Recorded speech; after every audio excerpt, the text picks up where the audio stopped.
Tekken 8 is quickly becoming one of my most favourite games ever, with its colourful cast of characters, Bam! He fucking did cocaine! Beautiful stages and locales, and a banging soundtrack to boot. And what also helped was the great base story mode, finally settling the rivalry between Jin and his father Kazuya.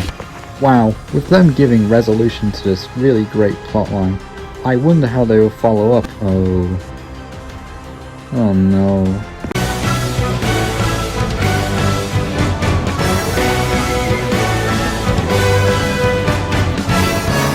Tekken 8's Unforgotten Echoes takes place around the same time as the main story mode, and it features the 3 DLC characters in this path: Eddie, Capoeira Master, and one of the many Eric Killmonger spin-offs to come after the major success of Black Panther. Lydia, one of the only Polish citizens to not be a femboy, and Heihachi, who has survived more attempts on his life than the average US president. Amir missed me.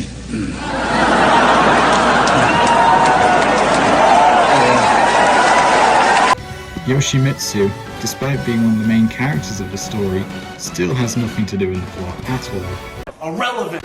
Being real here for a second, I already think that this story is off to a good start because so rarely do you ever see the story outside of the Mishima family.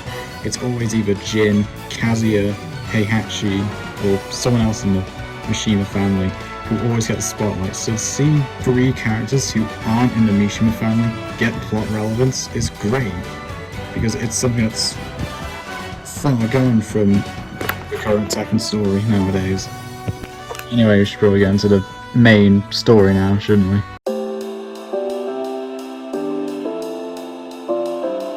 Our story begins with Eddie having a nightmare. He went against a Kazuya player online, and they're on the way to the Resistance base, where Eddie is now going to join the Resistance. Our journey to victory has begun! Death to the MPLA! But we have to fill a quota of about 7 chapters, so let's just have Eddie fight Lars for a little bit. Yeah, that'd work.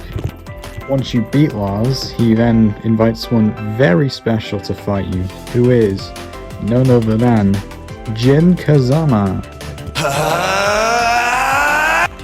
And then they fight each other, but this fight is actually good because they resolve some tension from previous games. Just for context, in Tekken 6, Eddie's Capoeira Master was dying of a serious chronic illness. You guys are not going to believe this. KSI has cancer. Do you want to win all the gift cards? So then, Eddie had no choice to join up with Jin and his Tekken force, who basically started and perpetuated World War III in order to awaken an evil demon below the earth. Because Eddie was starting and perpetuating World War III, he hated himself, but most of all, he hated Jin because he was taking orders from him, and those orders came at the expense of people around the world. Unlucky though, because Eddie's Capoeira Master still died anyway, so yeah, I guess all his war crimes will come up and end. Unlucky Eddie. And they used this fight to kind of resolve the beef between the two.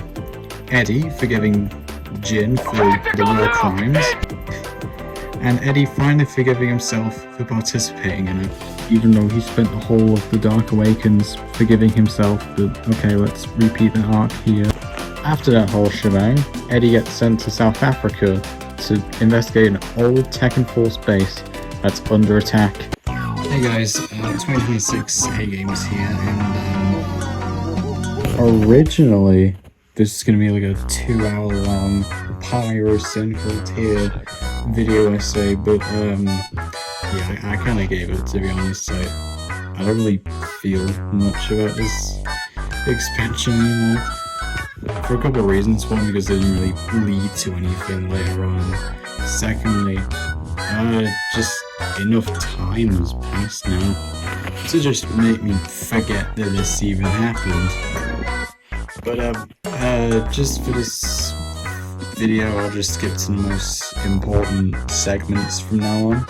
So chapter 2 picks up as Lydia goes to the beach in order to meet Raina to get some information about the Tekken monks who have built a secret society away in the mountains. But because the Blood Moon from Terraria showed up, they get the hell out of there.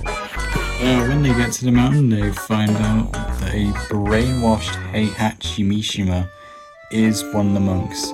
And so Lydia decides to train him up a bit, you know, get him back to fighting form after the volcano accident. Homer Simpson! Which we'll get to, don't worry.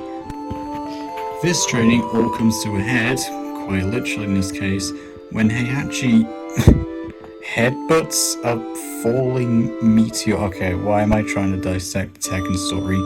Seriously, when the fuck does, like, this shit happen? Why am I even bothering?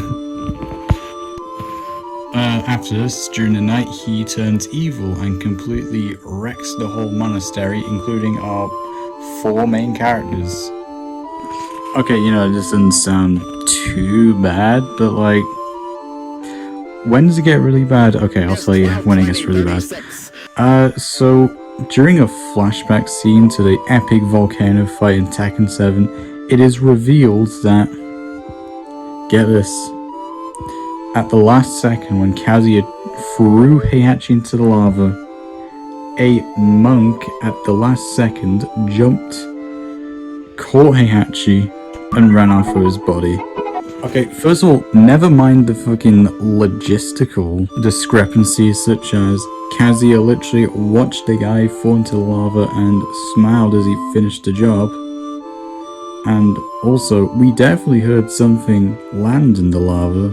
But in games, Kazuya might not have seen the monk catch the falling Heihachi. Oh,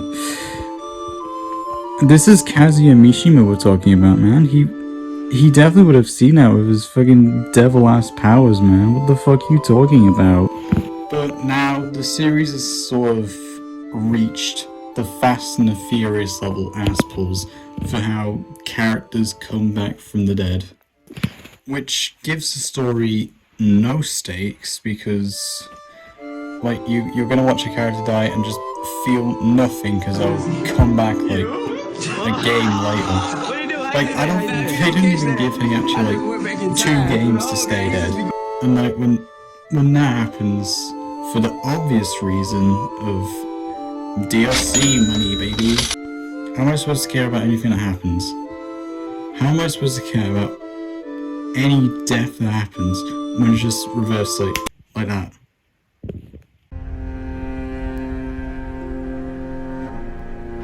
It's no secret that Dark Souls 3 takes a lot of motifs from the previous 2 games. For example, both the hub areas in Dark Souls 3 and Dark Souls 1 being called Firelink Shrine, and Orlando from Dark Souls 1 appearing in Dark Souls 3, but this time with a lot more snow. But nowhere is this more apparent than the game's final area, the kill of the first flame. Taking a look around, it just seems that everything is sort of folding in on itself, as if the world is struggling under the weight of its own history. The final boss of the area is known as the Soul of Cinder, who will use every fighting style known to man to try and kill you. This could be because he's borrowing from every linker of the flame before you, a la the previous 2 games that you probably played and fucking quit because they're so fucking hard. And once you beat him, one of the endings to the game is very interesting, as instead of linking the first flame, you simply let it die out. And ending the story. From Software, 10 years on, still hasn't released Dark Souls 4, and that is for a very good reason, because they chose to end the franchise on their own terms. They chose to end the franchise before that it could become A regurgitated pile of slop. But Tekken will not end. Not as long as Harada wants to keep his Guinness Book of Records for the longest video game story running, which might not even be true, by the way. Come on.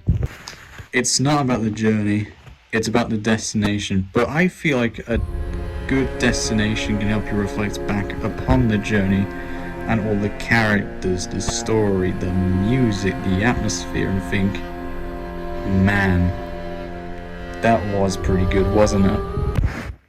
At least end the World War III arc already, man. It's been going on for like 10 years at this point.